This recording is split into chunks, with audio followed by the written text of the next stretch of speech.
ఈ ప్రపంచం మొత్తం కలిపి ధ్యానం చేసిన, ప్రపంచం మొత్తం అంటే అసలు ఆలోచించుకోండి ఎంత జనాభా. వీళ్ళంతా కలిపి ధ్యానం చేసిన నీ వాక్క్షేత్రం సరిదిద్దుకున్న దానికి సమానం. ప్రపంచం మొత్తం ధ్యానం చేస్తే ఎంత వస్తుందో అలాగే నీ వాక్క్షేత్రం ఒక్కడ సరిదిద్దుకుంటే ప్రపంచం మొత్తం కలిపి ధ్యానం చేసినంత పవర్ఫుల్ అయిపోతారు. అవుదామా మనందరం? చెప్పండి, అవ్వమా? ఎందుకు అవ్వలేం? మన మాట మన చేతిలో ఉంది, మన మనస్సు మన చేతిలో ఉంది. ఇంకోటి చేతిలో ఉందా? నా మాట ఇంకొకళ్ళు మాట్లాడమంటే మాట్లాడతామా? నా మనసు ఇంకొకళ్ళు ఆలోచించమంటే ఆలోచిస్తామా?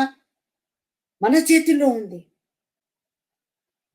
ముందు మనం అది ఆలోచించాలి.